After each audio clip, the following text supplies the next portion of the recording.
अस्सलामुअलैकुम। Easy cooking show के साथ हाजिर हैं। आज मैं मटन आलू के शोरबे वाला सालन बना रही हूँ। एक देगची में 1/4 कप के करीब कुकिंग ऑयल शामिल करेंगे। ऑयल में 2 अदद के करीब कटे हुए प्याज शामिल कर देंगे। प्याज को गोल्डन ब्राउन कर लेंगे। प्याज का गोल्डन कलर आ गया है। अब इसमें हम साबुत गरम मसाले शामिल करेंगे। साबुत गरम मसालों में 10 से 12 अदद काली मिर्चें ली हैं, 4 अदद लौंग लिए हैं, 2 अदद सब्ज इलायची ली है और आधा चाय का चम्मच सफ़ेद जीरा लिया है। ये सारे मसाले प्याज में शामिल करेंगे। इन सब मसालों को प्याज के साथ 2 मिनट के लिए अच्छे तरीके से भून लेंगे। अब इसमें हम मटन शामिल करेंगे। 1 किलो मटन लिया है। मटन को अच्छे तरीके से धो लिया है। मटन को इतना भूनेंगे जब तक के ब्राउन ना हो जाए। मटन को अच्छे तरीके से भून लिया है। अब इसमें 1 खाने का चम्मच अदरक लहसुन का पेस्ट शामिल करेंगे। अदरक लहसुन को मटन के साथ अच्छे तरीके से भून लिया है। अब इसमें हम मसाले शामिल करेंगे।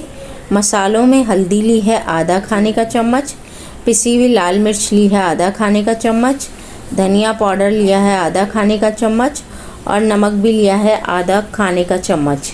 मसालों के साथ ही अब इसमें हम टमाटर का पेस्ट शामिल कर देंगे। 2 अदद टमाटर लिए थे, इसका हमने पेस्ट बना लिया है। मटन को इन सब चीज़ों के साथ अच्छे तरीके से भून लेंगे। मटन को अच्छे तरीके से मसालों के साथ भून लिया है। अब इसमें हम 4 गिलास के करीब पानी शामिल करेंगे। मटन को ढक के आधे घंटे के लिए पकाएंगे जब तक के मटन अच्छे तरीके से गल नहीं जाता।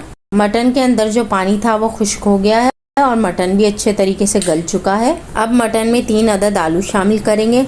मटन और आलूओं को अच्छे तरीके से भून लेंगे।